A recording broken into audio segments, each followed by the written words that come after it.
Bonjour à tous.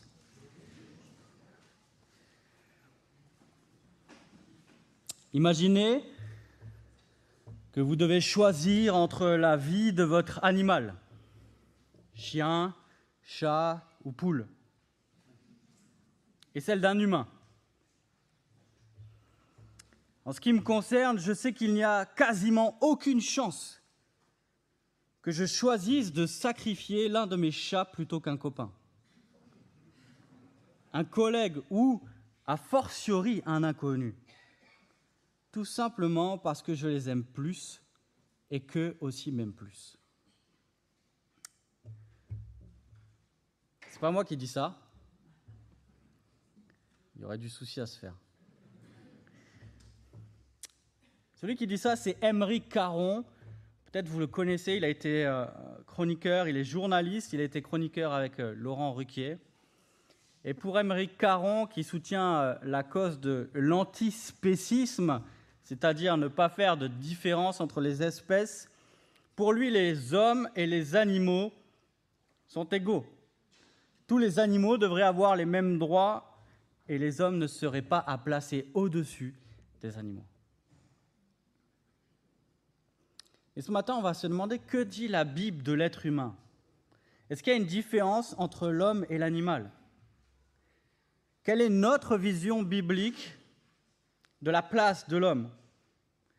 Au fond, qu'est-ce qui fait qu'un être humain est un être humain ? Est-ce qu'il y a une caractéristique essentielle que l'on peut trouver dans le texte biblique ? Et ce matin, j'aimerais voir avec vous que Dieu a créé l'homme à son image et qu'il l'a placé dans la création pour manifester son règne. Dieu a créé l'homme à son image et l'a placé dans la création pour manifester son règne. Ouvrez vos Bibles en Genèse 1, on ne va pas lire tout de suite, mais comme ça vous l'aurez déjà prêt. On va passer un peu plus de temps sur quelques versets en particulier. On est toujours dans cette série sur la Genèse et dans ces premiers chapitres qui posent le fondement de toute la Bible, mais aussi de notre compréhension du monde. Genèse 1, le premier chapitre qu'on a vu avec Jean-Jacques la semaine dernière, nous présente Dieu qui règne sur toutes choses. S'il y a une chose que l'on veut retenir de Genèse 1 parmi d'autres, c'est que Dieu est le roi de la création. On l'a chanté tout à l'heure, on l'a lu tout à l'heure. Je lis ce que David dit en 1 Chronique 29. « À toi, Éternel, sont la grandeur, la puissance et la splendeur, l'éternité, la gloire, car tout ce qui est dans le ciel et sur la terre t'appartient. À toi, Éternel, sont le règne et l'autorité suprême. » Dans un psaume, il déclare « L'Éternel a établi son trône dans les cieux et son règne domine sur toutes choses. » Dans la vision biblique du monde, la terre est comme un palais royal que Dieu construit.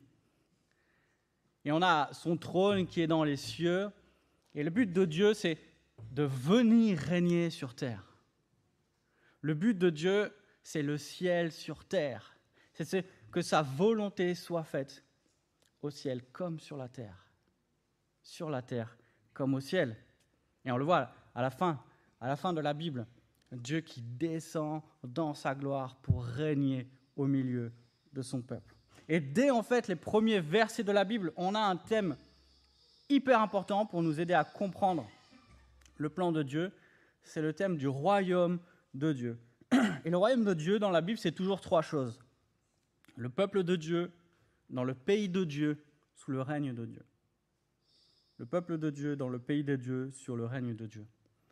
Et en Genèse 1 et 2, Adam et Ève sont les prémices du peuple de Dieu. Les premiers membres de la communauté du royaume de Dieu. Qui vivent dans le pays, pour l'instant, qui est le pays d'Éden. Et le règne de Dieu se manifeste par la parole qu'il donne à Adam et Ève. Et le but, on va le voir, d'Adam et Ève, dès les premiers versets du chapitre, du chapitre 1 dès les premiers chapitres de la Genèse, c'est d'étendre le règne de Dieu. C'est de sortir de ce jardin d'Éden, de descendre et de couvrir la terre, de se multiplier, de remplir la terre d'un peuple d'adorateurs. Et on voit un point important qu'on a vu la semaine dernière, c'est que dans ce royaume Dieu règne par sa parole. On voit que la parole de Dieu, c'est une loi, mais que c'est une parole aussi créatrice. On l'a vu la semaine dernière que sa parole amène des nouvelles créatures à l'existence. On voit aussi par sa parole que c'est la parole de Dieu qui maintient l'ordre dans la création. Et que dès que la parole de Dieu est remise en question, dès que la parole de Dieu est bafouée, on le verra en Genèse 3, l'ordre devient un désordre et l'harmonie devient chaos. Le respect de la parole de Dieu, voilà ce qui maintient l'ordre dans son royaume.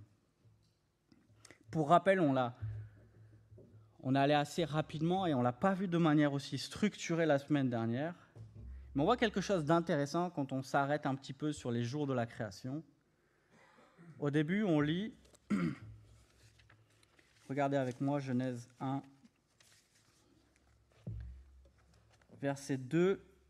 Dans notre traduction, il dit « La terre n'était que chaos et vide ». Dans une autre traduction, on peut lire « La terre était informe et vide ». Et qu'est-ce que Dieu va faire pendant ces 6 premiers jours de la création? Eh bien, il va former ce qui est informe et il va remplir ce qui est vide. Il va séparer la lumière des ténèbres, il va séparer la lumière, les eaux d'en dessous et les eaux d'en dessus, il va séparer le ciel et la terre. Et puis pour chaque jour correspondant, il va créer le soleil, la lune et les étoiles. Il va créer les espèces célestes, les espèces marines. Il va créer les espèces terrestres et les espèces humaines. Et à la fin, on lit « Ainsi furent achevés les cieux et la terre et toute leur armée ». Qu'est-ce que Dieu fait dans cette première semaine de la création? Il vient former le monde. Il vient mettre de l'ordre dans ce qui est informe. Et il vient remplir ce qui était vide. Et on voit que la création de l'homme, c'est la dernière étape dans cette semaine, au jour 6. Pas vraiment la dernière étape, on verra, il y a le jour 7. Mais on voit qu'en termes de création, l'homme est un petit peu comme la cerise sur le gâteau. On peut même dire que le monde a été créé pour l'homme. Le monde a été créé pour l'homme. Et là, on vient à notre texte de ce matin, qui consiste en 3 versets. Genèse 1, les versets 26 à 28.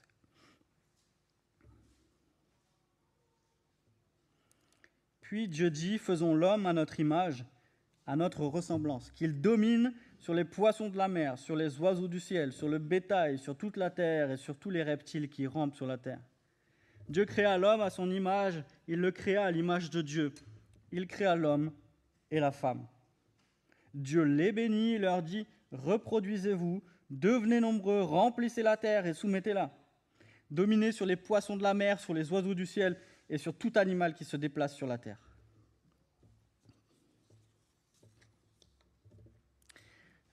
Ces versets sont fondamentaux pour nous comprendre non seulement ce qu'est l'homme, mais aussi l'œuvre de Christ, on va le voir, et notre place dans le monde.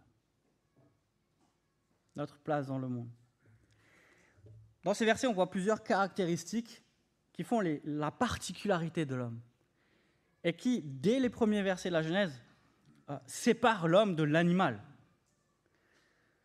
D'abord, on voit que l'homme est créé à l'image de Dieu. On va voir après ce que ça veut dire. L'homme est créé à l'image de Dieu alors que les autres créatures sont faites selon leur espèce. Et on voit que, on va le développer également, il reçoit un mandat. L'homme reçoit une mission. Non seulement de se multiplier, de remplir la terre. Ça, ce n'est pas propre à l'homme. L'homme doit remplir la création, mais les autres animaux devaient aussi remplir leur espace. Mais ce qui est propre à l'homme, c'est ce mandat de soumettre la terre, de dominer sur le reste de la création. Alors l'homme est créé à l'image de Dieu, et c'est la première chose qu'on va voir ce matin, c'est que Dieu a créé l'homme à son image pour lui ressembler. On va voir 2 choses. Dieu a créé l'homme à son image pour lui ressembler, et Dieu a créé l'homme à son image pour le représenter. Premièrement, Dieu a créé l'homme pour lui ressembler, à son image pour lui ressembler. Qu'est-ce que ça veut dire? Ça veut dire assez simplement que l'homme rend Dieu visible. L'homme rend Dieu visible. Il y a un théologien qui dit « Toute la création déclare la gloire de Dieu, mais seulement en l'homme, Dieu devient visible. » Et c'est ce qui fait la gloire de l'homme au-dessus de la création. Et en fait, ce qui fait que votre voisin est plus glorieux que le Grand Canyon. Alors peut-être, quand vous le croisez le matin, il est moins impressionnant que le Grand Canyon. Mais quand on considère que Dieu l'a fait à son image, il n'y a aucun être humain, il n'y a aucune place sur terre, il n'y a aucun monument, il n'y a aucune manifestation naturelle qui est plus glorieuse que votre voisin, parce qu'il est créé à l'image de Dieu. Mais ça souligne, si l'image souligne la ressemblance, elle souligne aussi que l'homme n'est pas Dieu. Il n'est que l'image de Dieu. L'homme n'est pas Dieu, l'homme n'est pas l'original. Et donc déclarer que l'homme n'est qu'image de Dieu, eh bien c'est départir de toutes ces religions qui pensent qu'on va devenir des dieux ou que nous sommes des petits dieux. Nous ne sommes pas des petits dieux. Bien que Dieu nous ait couronnés de gloire, on l'a lu dans le psaume 8, nous sommes image, mais seulement image. Des choses à noter, l'homme et la femme sont tous les deux créés à l'image de Dieu. L'homme n'a pas plus de valeur que la femme n'a pas plus de valeur que l'homme. Les deux ont la même valeur aux yeux de Dieu et devraient avoir la même valeur à nos yeux. Contre une vision erronée qui voudrait élever l'un au-dessus de l'autre. On voit également que tous les hommes sont créés à l'image de Dieu. Tous les hommes sont créés à l'image de Dieu.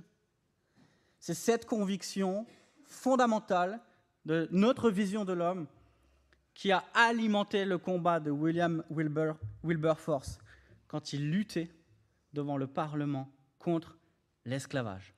Cette conviction que tous les hommes sont créés à l'image de Dieu. Il y a quelque chose qui nous aide aussi à comprendre ce que ça veut dire être créé à l'image de Dieu. On le voit un peu plus tard, regardez, tournez avec moi en Genèse 5.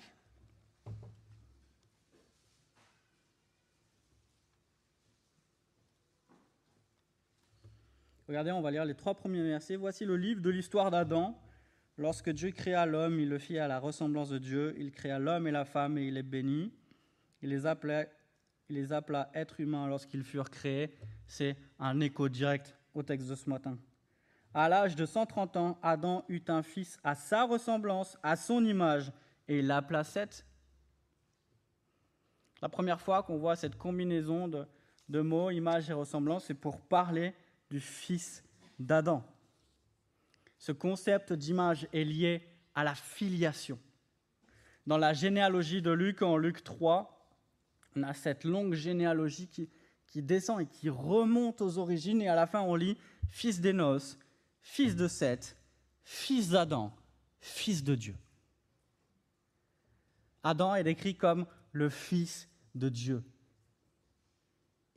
Dans l'épître aux Éphésiens, on lit, quand Paul écrit aux Éphésiens, il dit « Devenez donc les imitateurs de Dieu, comme des enfants bien-aimés ». Le concept d'être à l'image de Dieu, de ressembler à Dieu, et le concept de filiation, d'être fils de Dieu, est à rapprocher. Qu'est-ce que ça veut dire d'être créé à l'image de Dieu ? Ça veut dire être créé comme ses fils. Tel père, tel fils. Tel père, tel fils. Être créé à l'image de Dieu, c'est être appelé à ressembler à celui qui nous a créés à son image. Et quand les hommes demandent à quoi ressemble Dieu, eh bien, ils devraient en avoir une image, bien qu'imparfaite. Mais quand même, ils devraient en avoir une image en nous voyant vivre. Nous rendons Dieu visible aux yeux du monde quand nous agissons comme lui il agit, par notre amour, par notre justice, par notre sainteté. Et c'est en cela que nous rendons Dieu visible aux yeux du monde. Que notre vie est une déclaration de qui est Dieu. Dans le Sermon sur la montagne, Jésus déclare dans ce passage bien connu, « Mais moi je vous dis, aimez vos ennemis, bénissez ceux qui vous maudissent, faites du bien à ceux qui vous haïssent, et priez pour ceux qui vous maltraitent et qui vous persécutent, afin que vous soyez fils de votre Père qui est dans les cieux. Car il fait lever son soleil sur les méchants et sur les bons, et il fait pleuvoir sur les justes et sur les injustes. » En agissant comme Dieu agit, et particulièrement en faisant grâce comme Dieu fait grâce, nous reflétons Dieu et nous montrons au monde à quoi ressemble Dieu. Voilà à quoi ressemble Dieu. Il est celui qui fait grâce à ceux qui méritent sa colère. Et voilà le fondement de notre témoignage. Agir comme Dieu agit pour qu'en nous voyant, ceux qui nous entourent voient, bien sûr au milieu du bruit de notre péché, mais voient une vie qui ressemble à qui est Dieu. Dieu nous a créés à son image pour lui ressembler. Dieu nous a créés à son image pour le représenter. La création du monde, dans cette première semaine, en fait, est comme la création d'un palais. La création d'un palais royal où Dieu va s'installer. On va le voir un petit peu plus en détail dans 2 semaines. Ce palais est aussi un temple. Dieu vient régner pour y être adoré. Qu'est-ce qui se passe à chaque fois qu'on construit un temple-palais ? À l'époque, c'était la même chose. Dans le temple, c'était un temple royal ou un palais-temple, comme vous voulez. Qu'est-ce qui se passe ? Dans le tabernacle, on construit le tabernacle et à la fin, la gloire de Dieu remplit le lieu très saint. Le lieu très saint, c'est quoi ? C'est le lieu où Dieu trône. Trône. Dans la Bible, quand on lit, on lit que Dieu siège, que son trône se place entre les chérubins dans le lieu très saint. En fait, le lieu très saint dans le tabernacle, c'est la salle du trône. C'est de là que Dieu gouverne la création. Pareil dans le temple plus tard. Et à chaque fois, qu'est-ce qui se passe quand le palais-temple est fini ? Dieu vient siéger dans son temple. Et c'est exactement ce qui se passe au jour 7 de la création. Dieu vient, quand on dit se reposer, il n'est pas question d'un repos que, ça y est, il a fini ce qu'il avait à faire. C'est que, ça y est, l'ordre est établi et il peut commencer à régner. Dans le reste de la Bible, lorsqu'il est dit que le peuple entre dans le repos ou que Dieu a donné du repos au peuple, c'est qu'il a donné du repos au peuple de ses ennemis. Ça y est, l'ordre est maintenu, la stabilité est maintenue et l'ordre et le peuple peut commencer à faire ce qu'il a à faire. C'est exactement pareil en Genèse 1. Lorsque Dieu descend au 7e jour, il vient s'installer, il vient installer son trône sur terre. Et dans ce palais, Dieu est en train de donner des fonctions à tous les éléments. C'est un petit peu comme si le fait de former la création, il était en train de faire les pièces du palais, et à chaque fois, il y a des fonctionnaires dans ces pièces. Et pour chaque élément, il y a une fonction. Regardez avec moi les versets 16 et 17 de Genèse 1. Dieu fit les 2 grands luminaires, le plus grand pour présider au jour, et le plus petit pour présider à la nuit. Il fit aussi les étoiles. Dieu les plaça dans l'étendue du ciel pour éclairer la terre, pour dominer sur le jour et la nuit, pour séparer la lumière des ténèbres. Chaque élément a une fonction là où il est placé. Quand le psalmiste demande qu'est-ce que l'homme, c'est le psaume qu'on a lu tout à l'heure, la réponse fait écho au texte que nous lisons ce matin. Qu'est-ce que l'homme pour que tu te souviennes de lui et le fils de l'homme pour que tu prennes soin de lui ? Tu l'as fait de peu inférieur à Dieu. Tu l'as couronné de gloire et d'honneur. Tu lui as donné la domination sur tout ce que tes mains ont fait. Tu as tout mis sous ses pieds. De la même manière que les astres ont été placés dans le ciel pour dominer sur le jour et la nuit, l'homme a été placé sur la terre pour dominer sur le reste de la création. Et voilà ce que nous voyons ce matin dans son royaume, dans sa création comme royaume. Dieu appelle l'homme à être roi de la création. Et le vocabulaire même qui est employé pour décrire ce mandat, cette mission que Dieu donne à l'homme souligne cette mission royale. Dans les versets 26 et 28, le verbe dominer, le verbe assujettir, ils sont liés à un contrôle royal. Et en fait, quand le lecteur lisait cela, les verbes qui étaient employés, c'était des verbes qui faisaient allusion au mandat royal, à la vocation des rois. Et en fait, ce n'était pas très étonnant pour le lecteur de l'époque. Pourquoi ? Parce que à l'époque, les rois se considéraient comme les représentants de Dieu. Et qu'est-ce qu'ils faisaient ? Ils faisaient des statues d'eux-mêmes et les plaçaient dans les pays pour représenter leur règne souverain à cet endroit-là. Mais ça ne nous est pas étranger, n'est-ce pas ? Quelle est la première chose qui tombe lorsqu'une dictature tombe ? Les statues. Pourquoi ? Parce qu'on veut dire cet homme qui est représenté, à qui ressemble voilà. À qui ressemble cette statue, qui le représente, on la fait tomber. Pourquoi ? Parce qu'on ne reconnaît plus le règne de Dieu. Et c'est exactement ce qui se passe en Genèse 3, si on réfléchit bien. Que fait le serpent ? Le serpent veut faire tomber celui qui ressemble et qui représente le règne de Dieu. En s'attaquant à l'homme, le serpent est en train de vouloir faire tomber l'homme qui représente le règne de Dieu sur terre.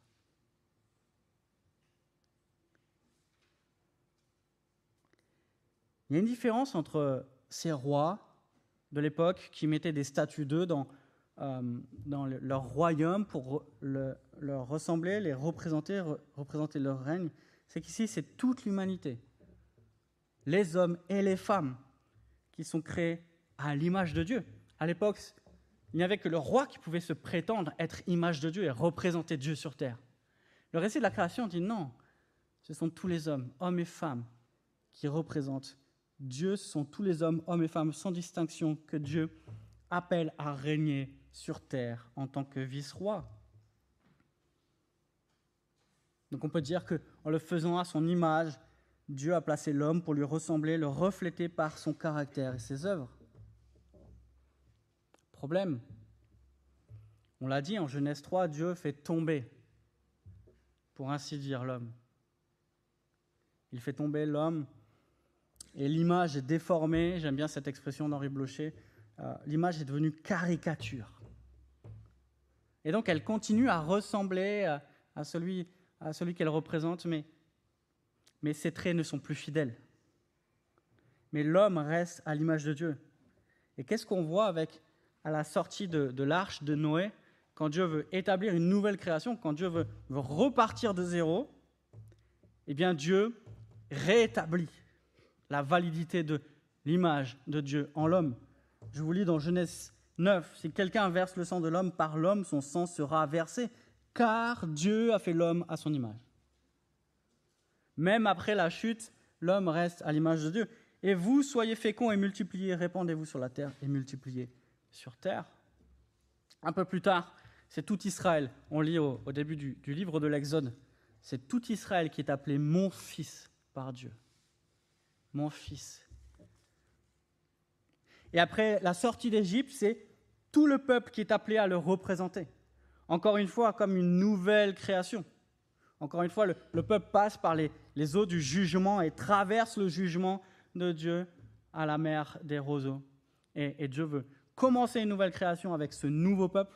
Et qu'est-ce qu'il leur dit, Exode 19 ? « Vous serez pour moi un royaume de prêtres et une nation sainte. » Un royaume de prêtres et une nation sainte, deux idées très importantes, des rois et des prêtres. Comme Adam et Ève, le peuple devait être ambassadeur du règne bienveillant de Dieu sur terre. Comment ? Après Exode 19, Exode 20. En obéissant aux paroles de son alliance. Par leur obéissance à la loi, les Israélites devaient démontrer au reste du monde à quoi ressemble le fait de vivre sous son règne et finalement à quoi ressemble Dieu. Il est ce Dieu de justice, de paix, d'amour. Et c'est ce que nous proclamons à chaque fois que nous obéissons à sa parole. Et finalement, on arrive au Nouveau Testament et on se rend compte que le vrai Fils est enfin arrivé. On lit dans Hébreux 1 et 2, on lit que Jésus est le Fils. Jésus est ce vrai Fils qui ressemble parfaitement au Père. Je vous lis. Dieu, dans ces derniers temps, nous a parlé par le Fils qu'il a établi, héritier de toutes choses, par lequel il a aussi créé le monde, et qui, étant le reflet de sa gloire et l'empreinte de sa personne, il soutient toutes choses par sa parole puissante. Il est le vrai Fils, il ressemble parfaitement au Père, et il est celui qui le représente et représente son règne parfaitement. Un petit peu plus loin, au chapitre 2 d'Hébreux, on lit « En effet, ce n'est pas à des anges que Dieu a soumis le monde à venir dont nous parlons. Or, quelqu'un a rendu quelque part ce témoignage. » Et il cite le psaume 8. « Qu'est-ce que l'homme pour que tu te souviennes de lui, ou le fils de l'homme pour que tu prennes soin de lui? Tu l'as abaissé pour un peu de temps en dessous des anges. Tu l'as couronné de gloire et d'honneur. Tu as mis toutes choses sous ses pieds. » Et là, il applique ce psaume à Jésus. En effet, en lui soumettant toutes choses, Dieu n'a rien laissé qui ne lui fût soumis. Cependant, nous ne voyons pas encore maintenant que toutes choses lui soient soumises. Voilà la réalité merveilleuse, notre réalité merveilleuse ce matin. Voilà ce qui nous concerne chacun et chacune, nous qui sommes en Christ. En Christ, nous pouvons ressembler à Dieu. En Christ, le peuple racheté se conforme progressivement à l'image de Dieu, déformée par la chute. Et on peut même dire que le travail de Dieu dans notre vie, c'est de nous conformer toujours plus à son image. Comment? En nous faisant ressembler toujours plus à son Fils, qui est son reflet parfait, qui est l'empreinte de sa personne. Qu'est-ce que Dieu veut faire avec moi aujourd'hui? Qu'est-ce que Dieu veut faire avec vous aujourd'hui? Quel est le plan de Dieu pour votre vie? De vous faire ressembler à Christ. Pour que les fils et les filles du Père ressemblent, reflètent de plus en plus qui est Dieu. Nous tous, dit Paul, qui est le visage dévoilé, reflétons comme un miroir la gloire du Seigneur. Nous sommes transformés en la même image de gloire en gloire, comme par le Seigneur, l'Esprit.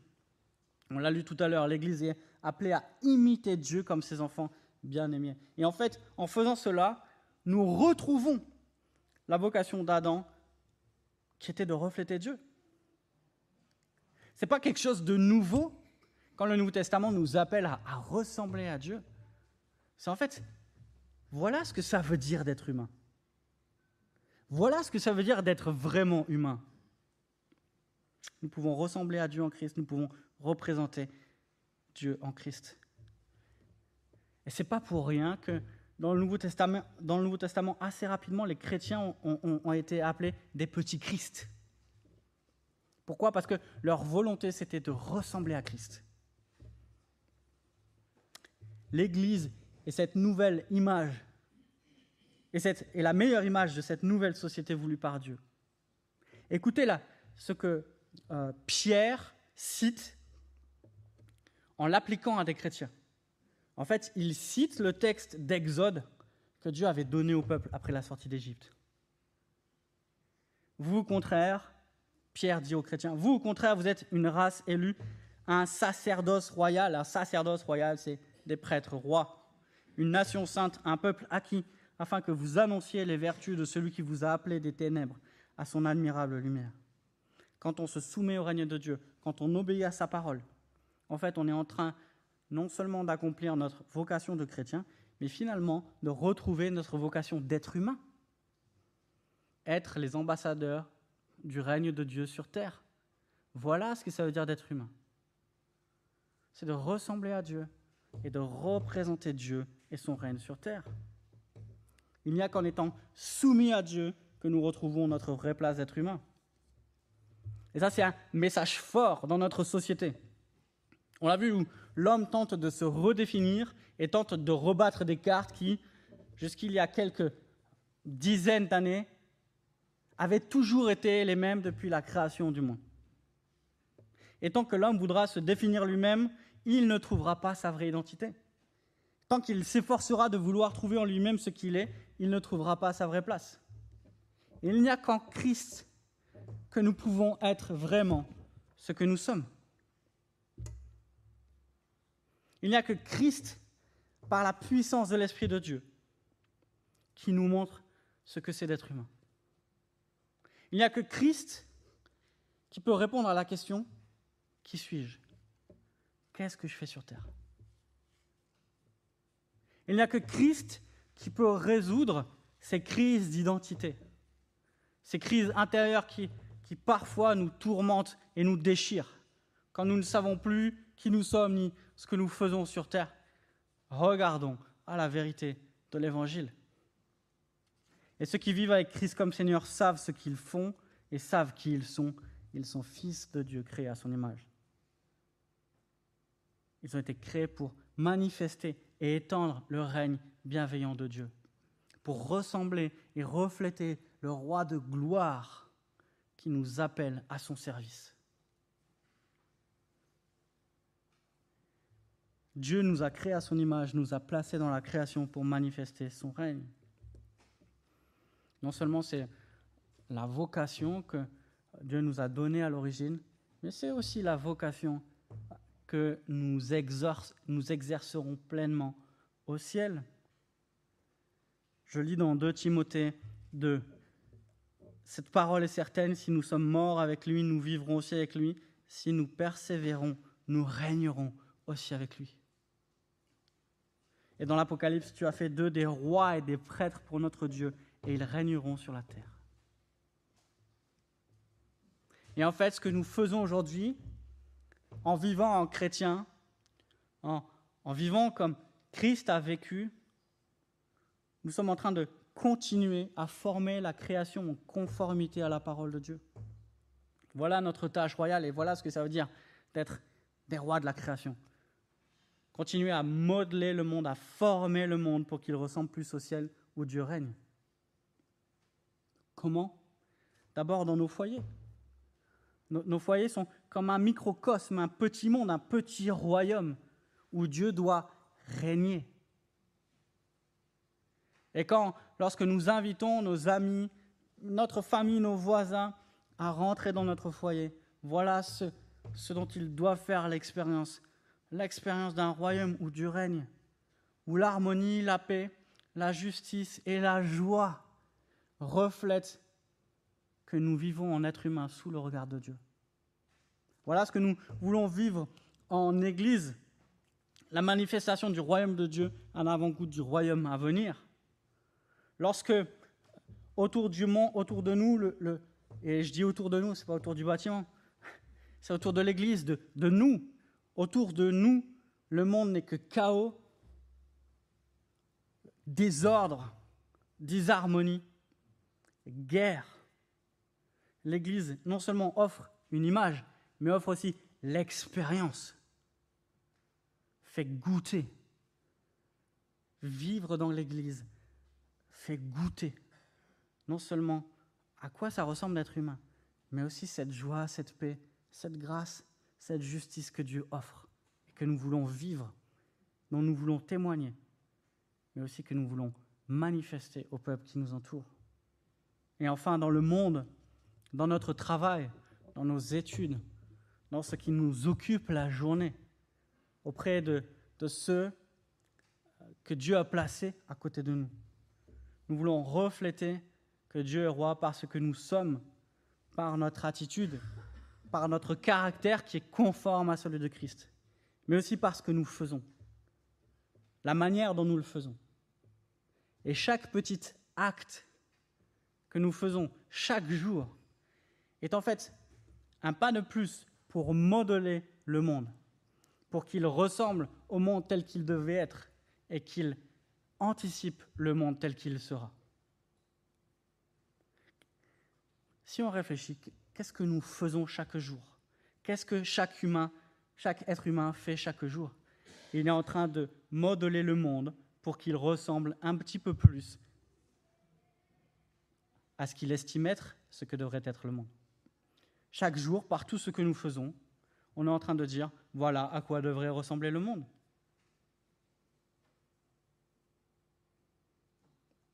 Et nous, que faisons-nous? Et quel monde est-on en train de construire? Est-ce qu'on est en train de construire un monde où Dieu règne, qui manifeste son harmonie, sa paix et sa justice et son amour? Ou est-ce qu'on est en train de construire notre propre royaume, où nous régnons et où nous servons nos propres intérêts? Ou est-ce qu'on est en train de construire un royaume où nous servons les intérêts du roi et de ceux que Dieu a placés auprès de nous pour que nous les bénissions? Voilà en fait ce qui détermine la qualité de ce que nous faisons. Est-ce que nous le faisons pour le roi? Nous sommes en train de modeler le monde pour qu'il ressemble un petit peu plus et qu'il anticipe et annonce le royaume à venir. Voilà la tâche que Dieu nous donne en tant que vice-roi dans sa création. Je vais prier.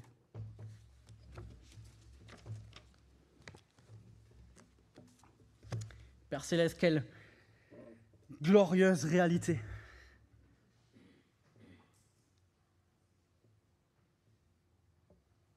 Cette glorieuse réalité, nous ne voulons pas la prendre comme un titre, mais comme une responsabilité que tu nous confies.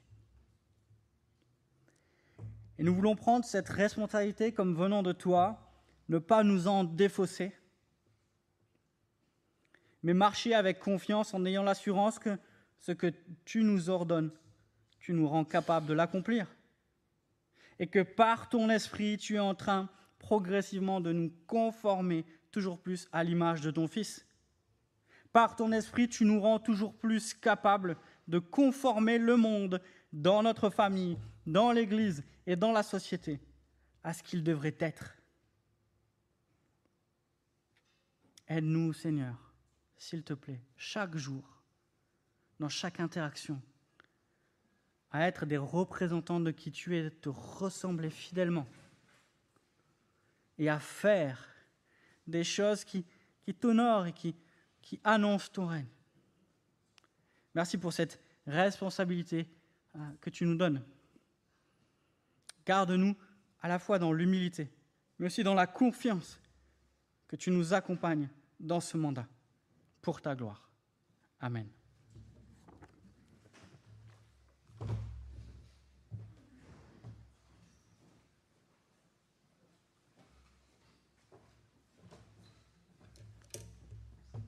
Un temps d'annonce maintenant, j'appelle Mathieu qui était déjà là.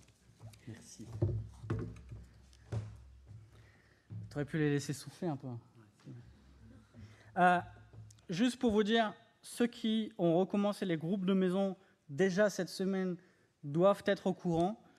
Pour les autres, j'anticipe un petit peu l'annonce que fera votre responsable et je leur laisse le soin de développer plus en avant avec vous. On a décidé cette année de multiplier les moments où on se retrouve en église, et cela de deux façons. D'abord, par les soirées de jeûne et prière que nous reprenons, et par une soirée aussi de réunion de membres. Nous voulons le faire le soir pour ne pas multiplier les rencontres dans les week-ends et pour aussi limiter les déplacements. Donc les dates sont déjà fixées, elles vous seront communiquées. Puis, autre grande nouveauté cette semaine, nous avons décidé une fois par mois de faire une étude biblique. Pourquoi ? Parce que c'était une demande de plusieurs qui souhaitaient avoir des études bibliques et parce qu'on veut aussi continuer à privilégier les échanges dans les groupes de maison. Les échanges, les temps de prière, les discussions. Et on s'est dit qu'avoir un temps en église pour entendre tous la même chose pour des études bibliques, eh bien c'était pratique et ça nous permettait de garder dans les groupes de maison des discussions. Et cette année, il n'y a pas un canevas unique, il y a plusieurs choix qui sont proposés. Je suis sûr que votre groupe trouvera ce qui est le plus adapté, le plus pertinent pour vous. Donc on vous communiquera les dates, elles seront aussi rappelées dans l'info hebdo, elles seront rappelées dans les les dimanches qui précèdent. Voilà, on va voir comment ça se passe cette année. On se réjouit de passer plus de temps ensemble aussi, de se retrouver dans la semaine quelquefois. Voilà. Merci.